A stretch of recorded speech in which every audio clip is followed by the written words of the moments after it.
Bismillahirrahmanirrahim. Assalamualaikum warahmatullahi wabarakatuh. Alhamdulillahirabbil alamin. Alhamdulillahilladzi khalaqal mauta wal hayata liyabluwakum ayyukum ahsanu amalan.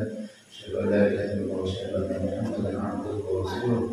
Allahumma shalli wa sallim ala khairil mu'adhdhin sayyidina wa habibina wa syafi'ina wa maulana Muhammadin wa ala alihi wa ashabihi wa man tabi'ahum bi ihsan ila yaumil din. Wa ala shalli sadri wa sirri amri wa ala uqdatan min lisani yafqahu qawli. Subhanaka la ilma lana illa ma 'allamtana innaka antal 'alimul hakim. Rabbi a'udzu bika min syarri asy-syaitani wa rabbi yahdurun.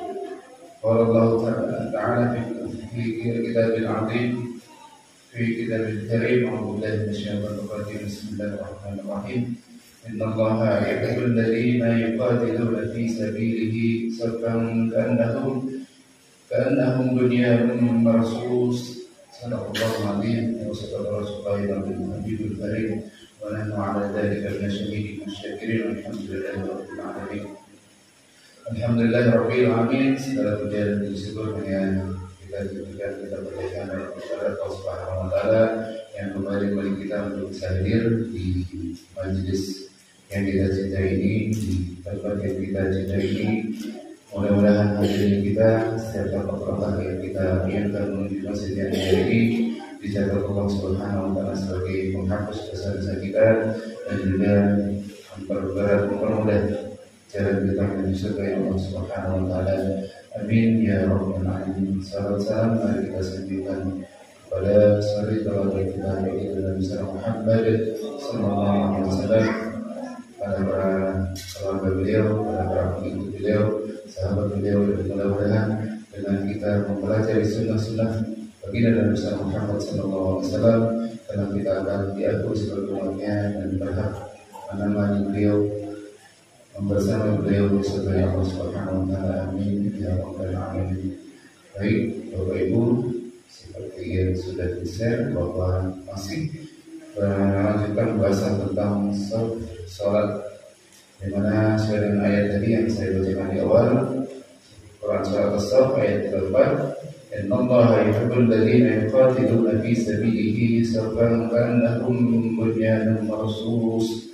Sesungguhnya Allah menyukai orang-orang yang berperang di jalannya dalam barisan yang teratur, seakan-akan mereka seperti suatu bangunan yang tersusun kokoh. Ini adalah dalil di mana kita dituntut untuk merapikan sholat kita seperti halnya orang yang berbaris dalam berperang dalam Allah Subhanahu wa taala. Karena itu dari bagaimana cara menyusun shaf yang sesuai dengan sunnah Rasulullah SAW. Pagi ini kita sampai dalam pembahasan shaf sholat jenazah.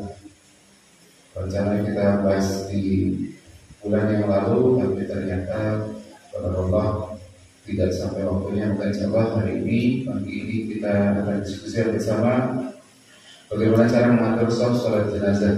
Sudah kita paham bersama, secara umum adalah dibagi menjadi 3 shaf, karena sesuai dengan Nabi. Bahkan para ulama menyatakan bahwa ketika 4 orang pun masih ada beberapa pendapat disilahkan satu itu, insyaallah nanti ada pembahasannya.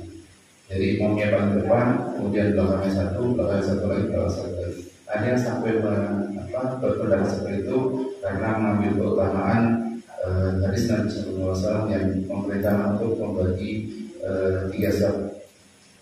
Baik, yang pertama adalah keutamaan berada di shaf pertama, kedua, dan ketiga. Bagaimana kalau kita sudah pelajari bersama kemarin keutamaan jika kita sholat biasa, sholat fardu atau sholat sunnah berjamaah, shaf yang terdepan adalah yang paling besar, terdepan kanan lebih besar daripada sisi sebelah kiri. Lantas bagaimana ketika sholat jenazah? Maka Rasulullah SAW menyampaikan bahwa pahala dan keutamaan adalah sama, berada saf di pertama, kedua, dan ketiga. Kenapa? Karena jika memang saf pertama itu lebih besar keutamanya daripada saf belakangnya, maka pasti dianjurkan untuk membuat satu saf saja. Ketika saf pertama itu masih kosong, maka tidak dianjurkan untuk berada di saf keduanya. Maka ini menjadi dalil bahwa saf pertama, kedua, dan ketiga, atau mungkin keempat dan kelima dan lain sebagainya adalah pahalanya sama. Dalam salah satu kitab disebutkan bahwa dari Imam Ibnu Abilin dalam Asy-Syaikh Radhiyallahu Mukhtar, beliau berkata, kalau saja salat pertama dalam salat jenazah itu lebih afdal dibanding saf setelahnya, maka tentunya yang paling afdal menjadikan saf salat jenazah hanya satu saf saja. Artinya jika memang saf terdepan itu adalah yang paling utama, maka ada beberapa orang pun maka disusunnya adalah satu saf saja, seperti itu. Kemudian dalam kitab yang lain disebutkan bahwa dan sholat jenazah saf-safnya sama dalam masalah fadilahnya. Ini pun sekalipun safnya lebih dari 3, maksudnya saf pertama dan saf terakhir itu pahala dan keutamanya sama. Kemudian secara khusus sholat jenazah dibedakan dengan sholat lainnya. Dalam hadis disebutkan ma min muslimin yamutu fayusalla alaihi thalathatu safufin minal muslimina illa aujaba. Tidak ada seorang muslim yang meninggal lalu dia disolatkan oleh 3 saf, melainkan dia wajib mendapatkan keampunan Allah Subhanahu wa taala. Ini hadis yang sangat populer yang menyeru kita ajaran kepada kita sebagai dalil bahwa sholat jenazah itu dibagi menjadi 3 saf, maka wajib Rasulullah SAW menyampaikan bahwa wajib bagi dia untuk mendapatkan keampunan Allah Subhanahu wa taala. Ini hadis ini dihasankan oleh Imam Tirmidzi, Imam Abu Daud, Imam Nawawi dan Al-Hafiz, dan juga terkadang ini yang dimasalahkan oleh saudara-saudara kita bahwa hadis ini tidak sahih dan lain sebagainya. Tapi ketika derajatnya dihasankan, hasan itu berarti baik dan bisa kita amalkan, maka insya Allah ini yang menghasankan pun masya Allah imam-imam yang luar biasa, maka bisa kita amalkan bersama bahwa dalam sholat jenazah kita dianjurkan untuk membuat 3 saf. Kemudian disebutkan juga Fakana malikun idza taqalla ahla jannati jazaahu thalathatu sufufil lil ahadits. Maka Malik bin Hubairah apabila orang menyalakan jenazah sedikit, dia membagi menjadi 3 saf karena mengamalkan hadis ini. Dalam kitab lain disebutkan bahwa jika makmum yang ada hanya 4 orang, maka imam membuat mereka menjadi 2 saf saja, masing-masing 2 orang dalam saf. Ini jika makmumnya hanya 4, ini pendapat pertama. Nanti ada pendapat lain yang boleh juga membuat masing-masing saf itu hanya 1 orang ketika ada 4 orang. Atau kalau 4 orang berarti 2, 1, dan 1. Dalam kitab yang lain, Syarah Kabir, diceritakan bahwa Imam Ahmad ditanya bagaimana jika mereka 4 orang, maka menurut beliau buatlah saf 2 saf masing-masing 2 orang. Kemudian apabila mereka 7 orang, maka sholatlah mereka dengan 3 saf. 1 orang menjadi makmum, berarti 7 orang ya. Satu orang menjadi imam, lalu 3 orang di saf pertama, 2 orang di saf kedua, dan 1 orang di saf ketiga. Ini adalah pendapat Imam Ahmad. Jika ada 7 orang, maka 1 orang menjadi imam. Saf pertama itu 3, saf keduanya adalah 2, dan saf ketiganya adalah 1. Ini adalah urutan yang diatur oleh Imam Ahmad. Kemudian namun sebagian ulama memakruhkan seorang sholat sendirian dalam saf, sebagaimana mereka menganggap makruh 3 orang yang membuat 3 saf yang masing-masing safnya hanya 1 orang saja. Ini pendapat yang lain juga. Tapi pendapat ulama juga yang menyebutkan bahwa boleh, sekali lagi boleh satu untuk mengamalkan hadis Nabi tadi. Kemudian dalam kitab lain, Ibnu Rajab dalam Fathul Bari menyebutkan bahwa ucapan disunahkan menjadi sholat mereka yaitu orang-orang yang sholat jenazah dalam Tuhfah disebutkan yaitu sekiranya jumlah orang-orang yang sholat 6 atau lebih, maka berkatalah Syekh Ali Subramisli, pemahaman orang yang diambil jika jumlahnya kurang dari 6 orang tidak disuruh membuat 3 shaf. Kalau yang hadir bersama imam hanya 2 orang atau 3 orang, maka mereka semua berbaris dalam 1 shaf saja di belakang. Ini juga menurut pendapat imam tersebut adalah dijadikan 1 saja jika 2 atau 3 orang. Ini pendapat lain. Jadi kita boleh mengambil yang mana saja. Kemudian menurut Imam Ibnu Rajab menyebutkan pendapat lain yaitu jika mereka hanya 3 orang maka boleh membuat 3 shaf walaupun hanya 1 orang di setiap shafnya. Ini adalah pendapat Al-Qadi, Abu Ya'la dan Ibnu Aqil. Ini pendapat imam yang lain membolehkan. Dalil yang mereka gunakan adalah hadis Anas bin Malik radhiyallahu anhu yang menceritakan bahwa putra Abu Talhah meninggal. Maka Rasulullah SAW pun menyarankannya Abu Talhah berdiri di belakang Nabi, sedangkan Ummu Sulaim berada di belakangnya. Ini artinya adalah satu satu itu pernah dikerjakan oleh Nabi SAW menurut hadis Imam Ahmad. Kemudian perbedaan ketiga adalah antara sholat jenazah dan sholat lainnya. Menurut mazhab Imam Syafi'i adalah bolehnya sholat makmum sejajar dengan imam. Ini ternyata ada pendapat dari Imam Syafi'i bahwa boleh memposisikan makmum sejajar dengan imam. Dalam Fiqhu A'la Madhabil Arba'ah, beliau menyebutkan bahwa dan sunnahnya 3 shaf jika memungkinkan. Jumlah orang yang paling sedikit dalam 1 shaf adalah 2 orang sekalipun berdua bersama imam. Jadi maksudnya boleh sejajar dengan imam. Tidak dimakruhkan makmum berada di posisi barisan yang sama.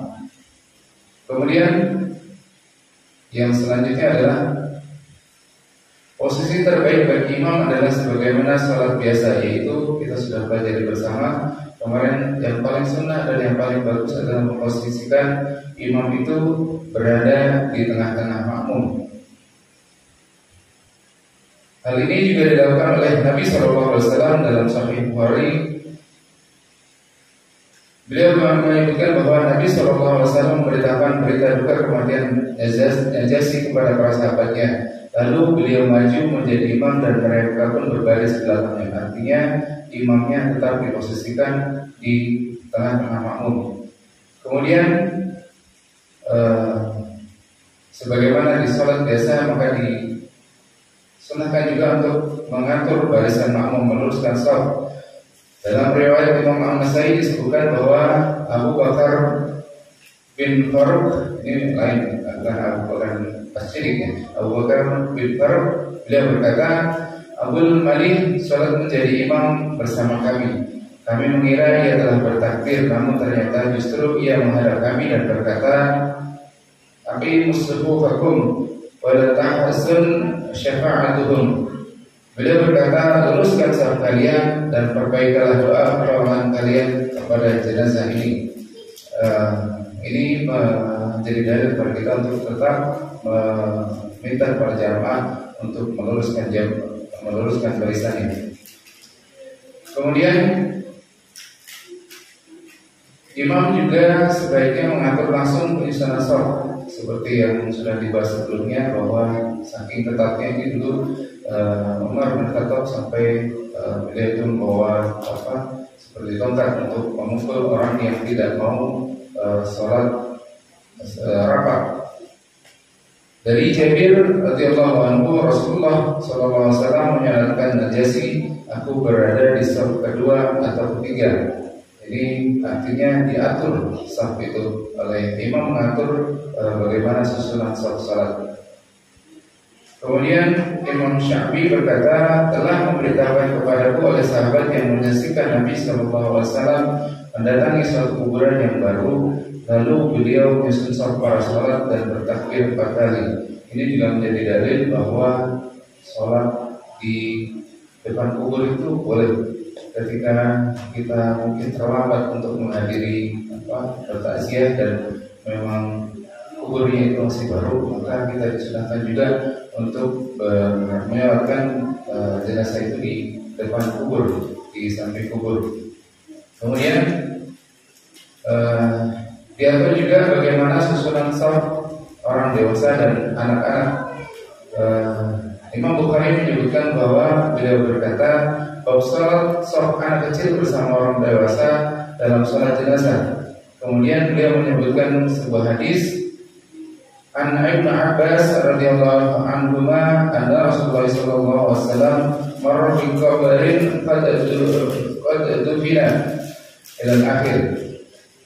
Dari Ibnu Abbas radhiyallahu anhuma bahwa Rasulullah sallallahu alaihi wasallam melewati sebuah kuburan yang baru malam sebelumnya digali. Beliau pun berkata, kapankah orang ini dikuburkan? Kemudian mereka menjawab, malam kemarin. Ia pun berkata, kenapa kalian tidak memberitahuku?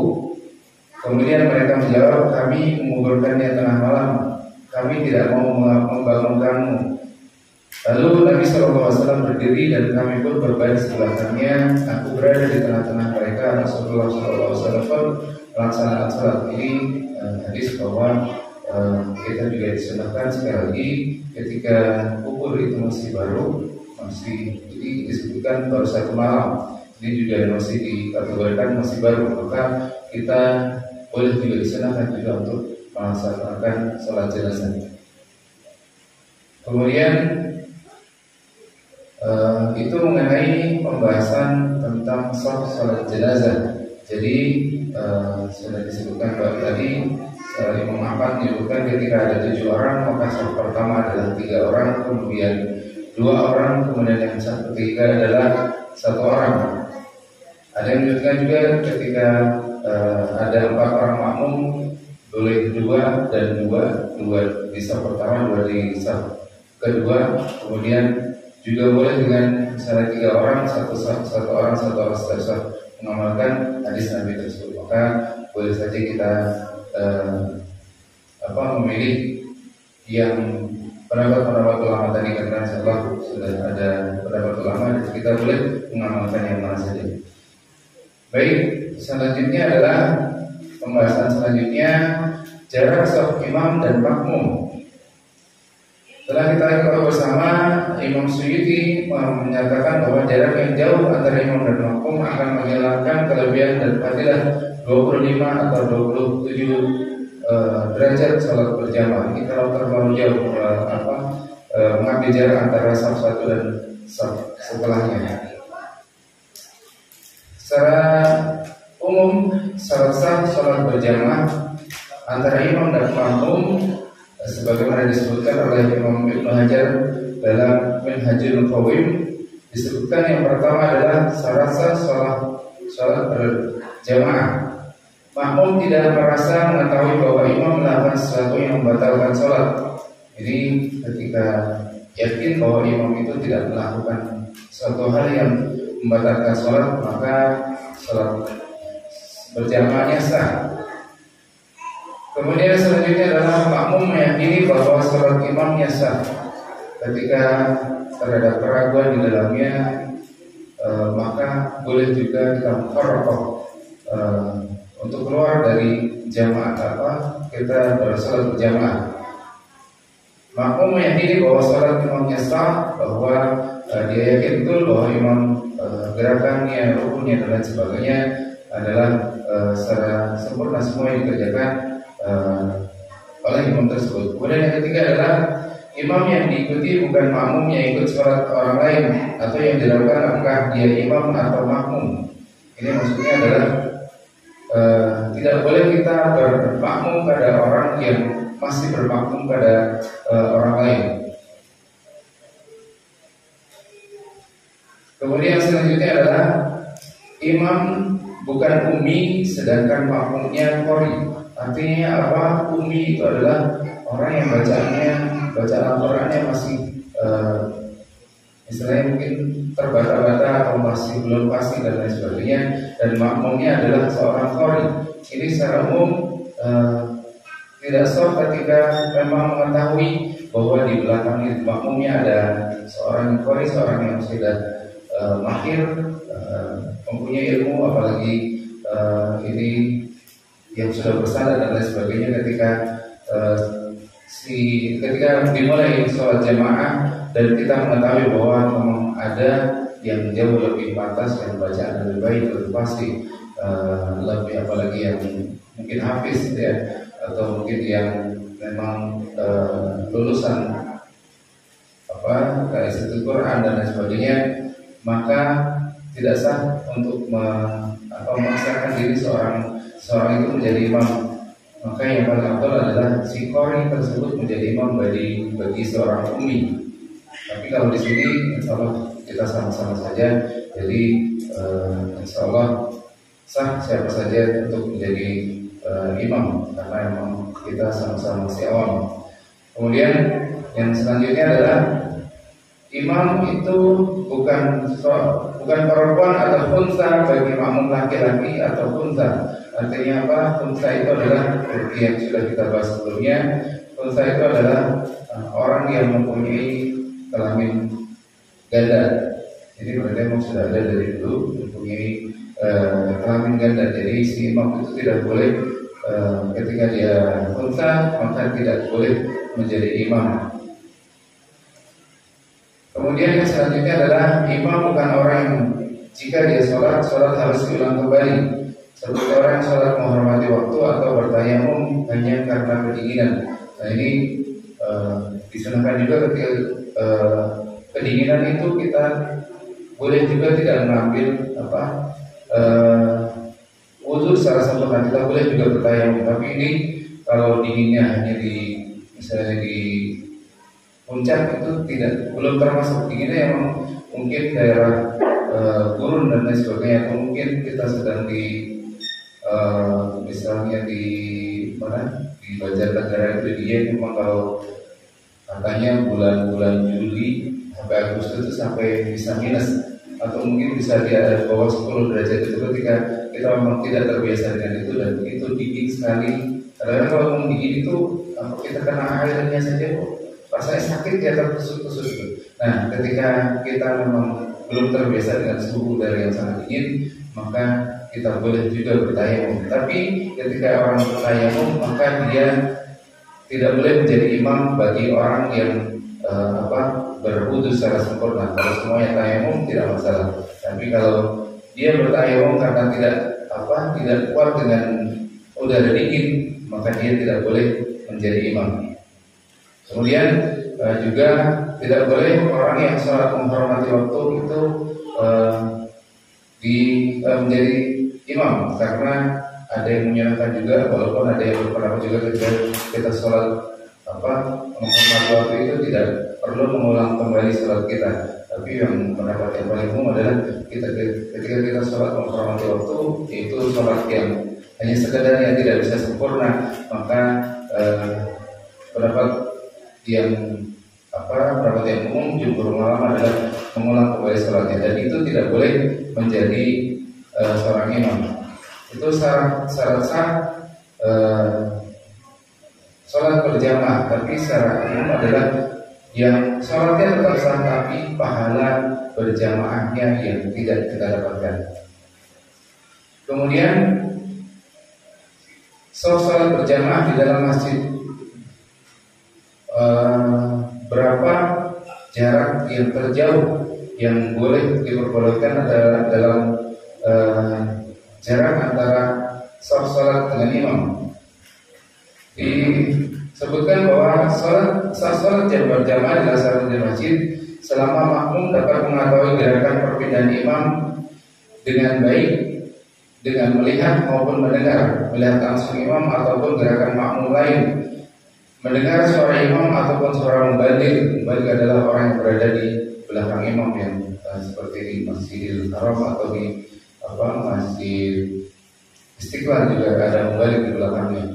Jika Allahu Akbar maka jamaah di belakangnya ada yang memperbesar bacaannya. Sholat berjamaah sah sekalipun jarak imam dan makmum lebih dari 300 hasta. Ini kalau dibatasi dengan ruang dan tidak bisa melihat langsung atau mendengar langsung bacaan imam, si makmum itu maksimal adalah 300 hasta. Tapi ketika misalnya masjid itu sangat besar dan juga masih bisa dilihat, masih bisa didengar, maka lebih dari 300 hasta pun itu tidak menjadi masalah. Tetap sah sholatnya dan juga tetap mendapatkan keutamaan sholat berjamaah. Kemudian selanjutnya adalah dalilnya adalah jika mereka imam dan makmum berada di dalam masjid atau di beberapa masjid yang pintu-pintunya terbuka, atau jika ditutup tetapi tidak dikunci, ini boleh juga ditutup tapi tidak dikunci, atau masing-masing masjid berjamaah dengan adanya imam, muadzin dan jamaah khusus, maka sholat berjamaah sah dikerjakan sekalipun jarak mereka berjauhan, misalnya lebih dari 300 hasta. Ketika masjid itu pintunya tidak ditutup, maka jaraknya pun bila lebih dari 300 hasta maka masih diperbolehkan. Kemudian yang selanjutnya, bagaimana ketika sholat berjamaah di luar masjid, di tanah lapang misalnya. Jikalau imam dan makmum sholat berjamaah bukan di masjid, semisal di tanah lapang, maka disyaratkan antara shaf kedua dan dua shaf yang di belakangnya tidak terpisah dari 300 hasta. Ini ketika kita berada di shaf, berada sholat jamaah, berada di luar di tanah lapang, maka tidak boleh jarak antara shaf satu dan shaf setelahnya 300 hasta. Kemudian apabila imam berada di dalam masjid, nanti imamnya di masjid biasanya kalau sholat hari raya ya. Apabila imam berada di dalam masjid sedangkan makmum di luarnya, maka jarak pemisah yang diperbolehkan adalah 300 hasta, terhitung dari bangunan terluar dari masjid. Jadi bukan dari posisi si imam, tapi posisi terluar dari masjid. Jarak paling jauh adalah 300 hasta. Ini artinya apa? Kalau misalnya di belakang ini ada tanah yang tidak rata itu, soalnya boleh juga tidak langsung di situ, di jaraknya adalah maksimal 300 hasta. 300 hasta itu satu hasta sekitar 40 cm. Kalau 3 kali 300 itu berarti sekitar 12 meter. Itu jarak antara shaf yang di dalam masjid dan yang di luar masjid itu masih boleh sekitar 12 meter itu dikosongkan, masih boleh. Ketika ada mungkin kondisi di luar yang tidak memungkinkan, maka maksimal itu masih boleh sekitar kurang lebih 300 hasta atau sekitar 12 meter. Itu masih diperbolehkan. Kemudian yang selanjutnya adalah bagaimana ketika kita berimam kepada yang masbuk. Maka orang masbuk boleh dijadikan sebagai imam apabila dia sudah tidak lagi menjadi makmum bagi imam sebelumnya, kecuali pada sholat Jumat. Ini ketika kita masbuk sholat Jumat, boleh juga kita berimam kepada orang yang menjadi makmum bagi imam yang utama. Kemudian ada yang berpendapat juga, ini saya alami juga. Ketika imam itu sudah selesai, ada beberapa makmum yang masbuk. Waktu itu ada salah satu makmum yang terus maju ke depan menjadi imam. Tadi itu tidak mau dimakruhkan, tidak diperbolehkan. Saya juga akhirnya bingung juga waktu itu. Mungkin ada 5 atau 6 orangan, dan yang imam yang paling tengah itu beliau maju ke depan mengambil posisi seperti imam. Karena saya juga tidak tahu, berarti mungkin dia imam kan gitu. Akhirnya kami pun mengikuti gerakan si imam tersebut. Beliau maju ke depan menjadi imam. Ternyata dalam pembahasan kitab ini ternyata itu dimakruhkan majunya salah satu makmum menjadi imam setelah imam itu selesai melakukan sholat. Maka pahala sholat berjamaah bagi sholat tadi adalah tidak mendapatkan. Kemudian yang mungkin kita ulangi juga, bagaimana ketika misalnya ada dua orang yang baru datang misalnya, kemudian kita melihat misalnya di sini Ustaz Farhan yang ilmunya lebih baik, lebih banyak. Kemudian dua orang datang itu apakah membuat sholat sendiri ataukah Islam mencolek menjadikan Ustaz Farhan sebagai imam? Maka yang paling afdal adalah tidak usah mencolek si Ustaz Farhan menjadi imam, tapi langsung saja membuat sholat jamaah tersendiri, karena akan lebih sempurna kita bermakmum pada si imam itu. Kalau misalnya kita menjadikan masbuk tadi sebagai imam kan ada beberapa yang tidak sempurna, maka lebih baik kita langsung membuat misalnya dua orang, ya kita langsung membuat satu jamaah sendiri saja. Tapi ketika hanya satu orang dan memang kita lihat misalnya di tempat dulu itu sudah tidak ada orang lagi, kemudian kita menunggu berapa kita tengok-tengok juga tidak ada orang lagi, maka baru kita disenangkan untuk menjadikan jamaah yang masbuk tadi sebagai imam. Tapi kembali ketika ada dua orang atau lebih minimal dua orang, maka tidak usah menjadikan kadang-kadang gitu. Kalau Giori lebih sholat daripada saya itu orang, udah saya menjadikan imam si yang masuk dari ternyata memang lebih afdal adalah membuat sholat berjamaah sendiri. Kemudian yang selanjutnya adalah sutrah, sebagaimana dibahas juga di sini adalah mengenai sutrah atau pembatas. Seperti yang kita sudah bahas dulu, bahwa disunahkan salah satu sunnah kalau kita melaksanakan sholat adalah meletakkan sutrah di depan kita. Sutrah adalah tanda yang dijadikan sebagai pembatas orang yang sholat agar orang tidak ada yang lewat di hadapannya. Sutrah adalah seukuran kita menaruh sutrah itu adalah seukuran normalnya kita sholat.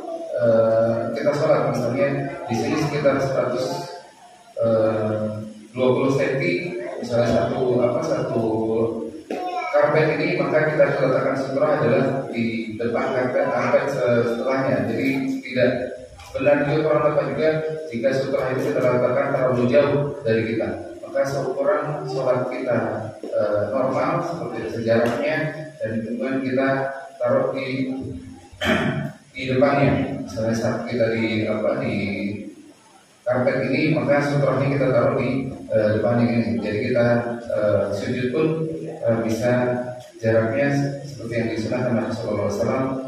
Diibaratkan kalau kita sujud itu bisa anak kambing itu bisa lewat di bawah kita. Jadi memang disunahkan itu kalau sujud itu, ini bagi laki-laki, kalau bagi perempuan beda lagi, adalah memperlebar jarak antara paha dengan kepala. Jadi diperlebar, jangan dipersempit juga.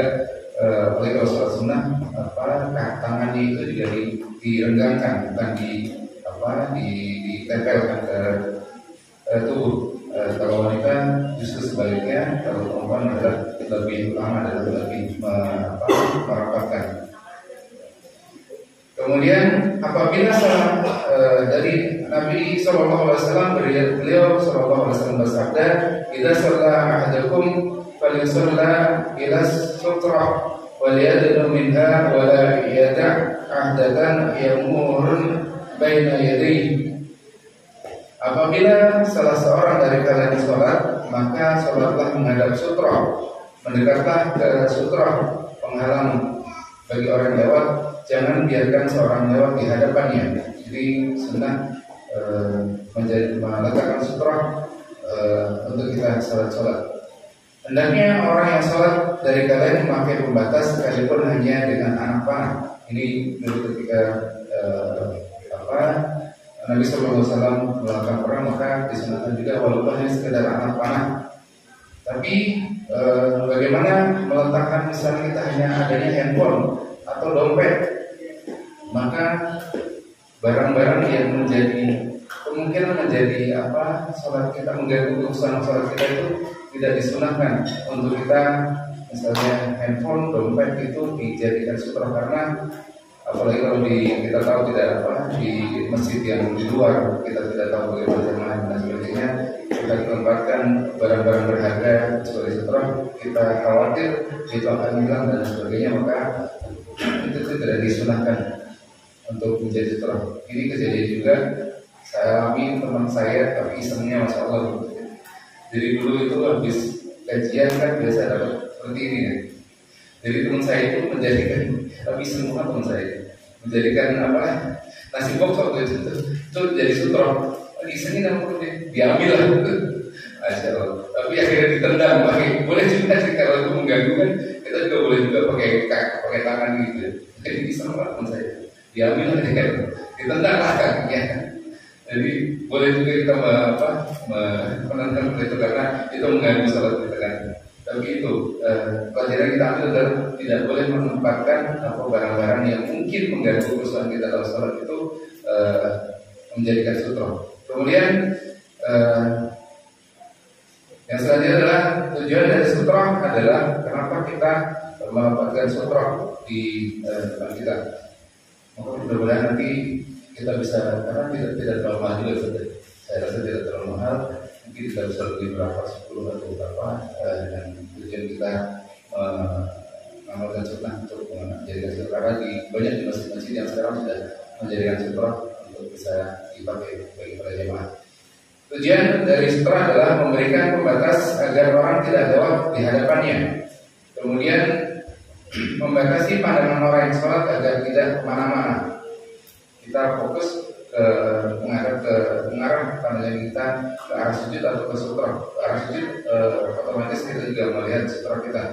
Kemudian membuat sholat lebih khusyuk sebab tidak ada yang mengganggu. Ini menjauhkan dari gangguan orang yang berlalu lalang di hadapan kita.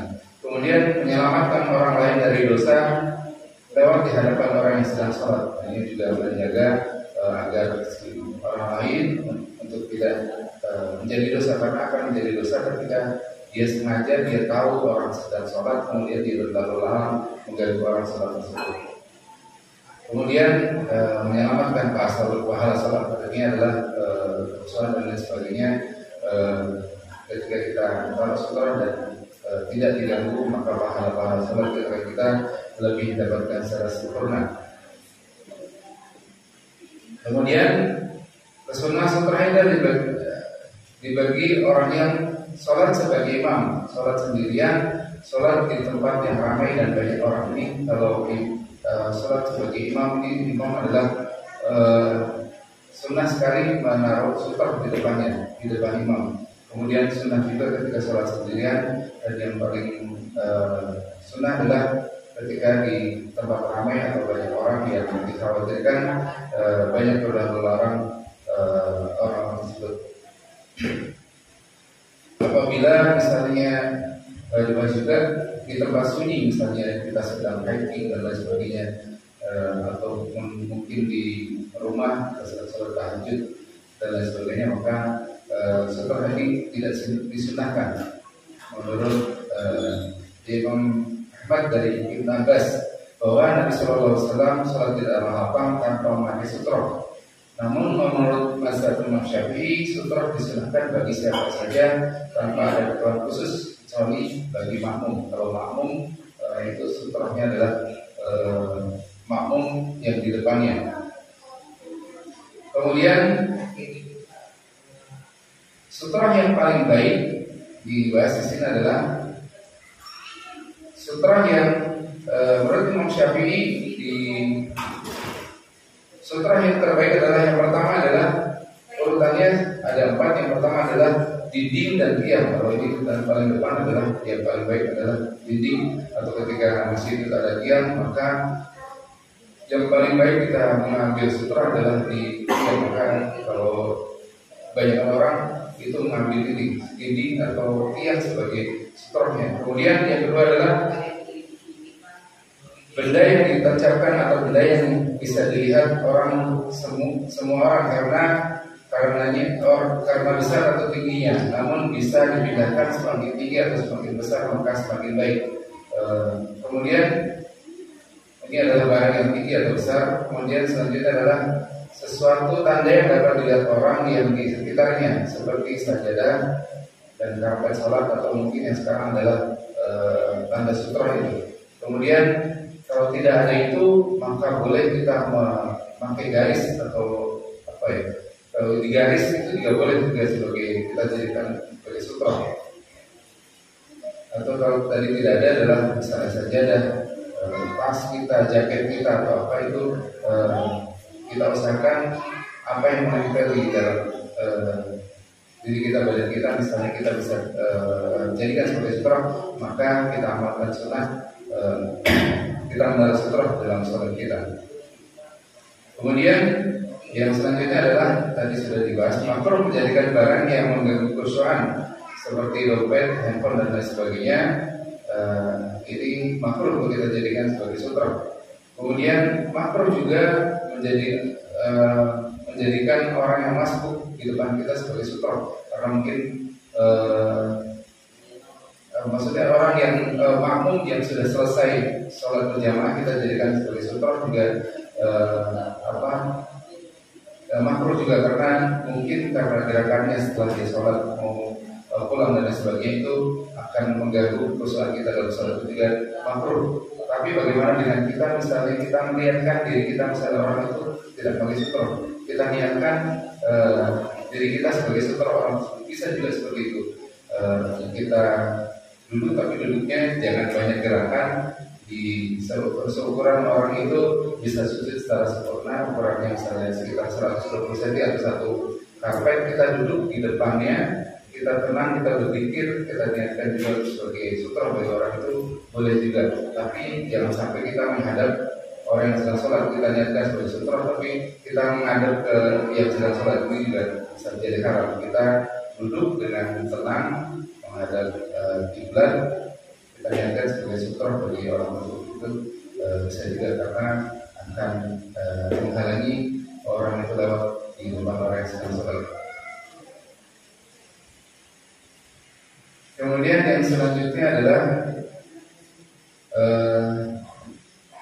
tadi prediksi ya Pak.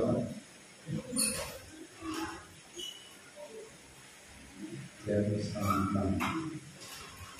masih ada sedikit bahasanya. Ya sedikit lagi. Kemudian dibahas juga di sini bagaimana takbiratul ula. Disunahkan bagi makmum segera bertakbir jika imamnya sudah selesai takbiratul ihram. Ini sunnahnya adalah langsung mengambil takbir ketika kita imam itu sudah bertakbir. Ada menunjukkan bahwa ketika kita masih bersibuk dengan sesuatu, misalnya kita masih merapikan sarung kita ketika si imam itu bertakbiratul ihram, ada yang paling straight itu para ulama yang menganggap kita tidak mendapatkan takbiratul ula ketika kita masih disibukkan dengan misalnya merapikan sajadah atau dan lain sebagainya. Ketika si imam itu sudah bertakbir dan kita masih disibukkan dengan hal yang lain, maka ada yang berbeda juga, itu kita tidak mendapatkan keberkahan takbiratul ula, takbir bersama imam. Fadilah takbiratul ula, dan akan didapatkan fadilah takbiratul ula dengan menyaksikan takbiratul ihram imam lalu menyibukkan diri untuk langsung bertakbir setelah selesai takbir imam tanpa menundanya. Mendapatkan takbir bersama imam merupakan suatu kelebihan besar yang berbeda dengan kelebihan salat berjamaah. Ini adalah salah satunya adalah didoakan oleh malaikat.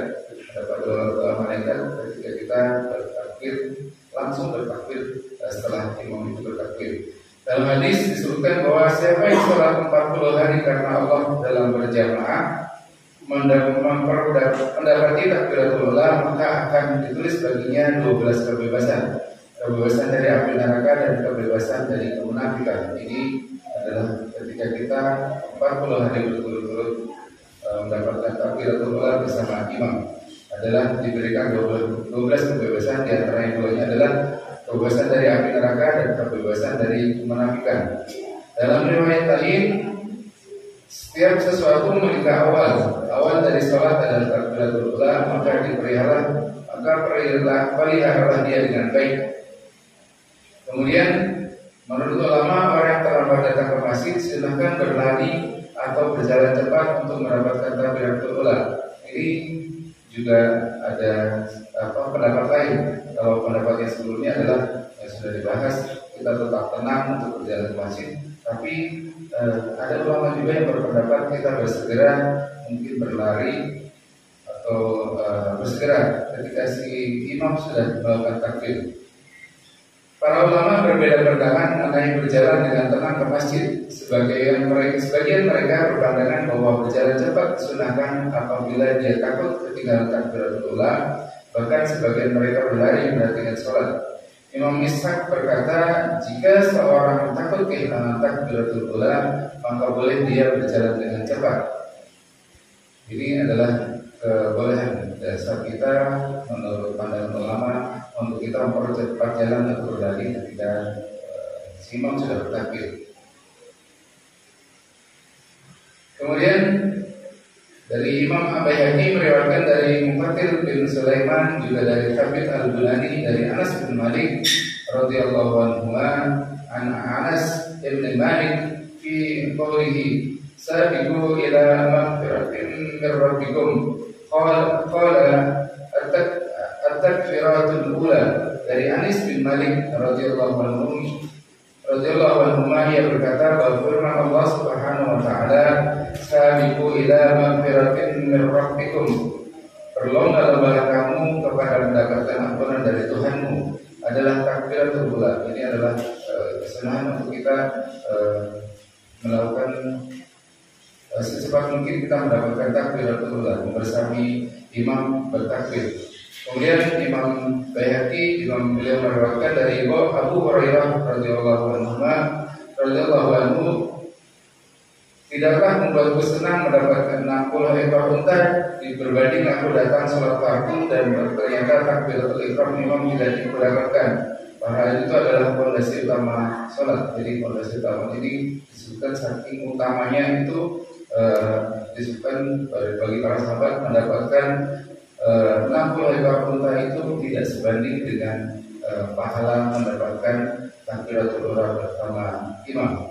Kemudian sahabat Nabi yang lain juga berkata, mendapatkan 200 unta tidaklah membuatku senang berbanding dengan ketinggalan takbiratul ula dari imam. Ini saking utamanya takbiratul ula, maka para sahabat tidak mau ketinggalan, tidak mau juga disamakan dengan mendapatkan 40 bahkan 200 ekor unta. Itu yang bisa kita bahas pada pagi hari ini. Alhamdulillah pembahasan mengenai sholat sudah kita selesaikan bersama-sama.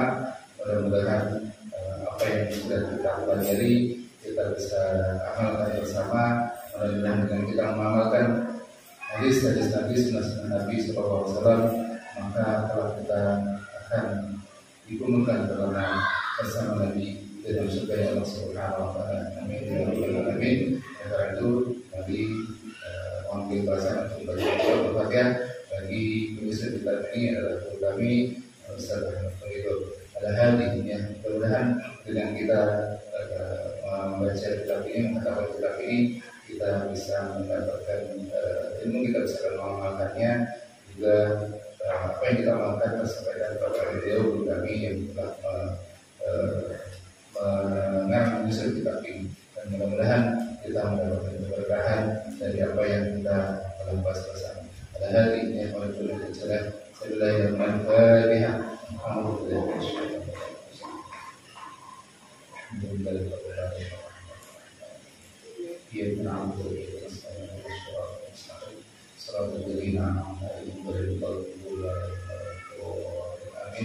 Demikian kurang lebihnya mohon maaf. Saya mohon kepada Allah Subhanahu Wa Taala karena sekali lagi sebenarnya saya belum pantas untuk bisa membahas kitab ini berada di sini, apalagi masuk YouTube dan lain sebagainya. Saya sebenarnya paling merasa merasa sangat belum pantas sekali kalau sampai diupload di situ dan lain sebagainya, karena ya keilmuan saya, kualitas saya, penyampaian saya dan lain sebagainya, sebenarnya saya masih sangat belum belum pantas, dan maka saya mohon kepada Allah Subhanahu Wa Taala, mohon Allah Subhanahu Wa Taala untuk semakin perbaiki diri saya, bisa mengamalkan apa yang kita pelajari bersama, apa yang saya sampaikan, dan juga mohon Allah Subhanahu Wa Taala semoga itu kepada kita semua. Demikian saya tutup. Assalamualaikum warahmatullahi wabarakatuh.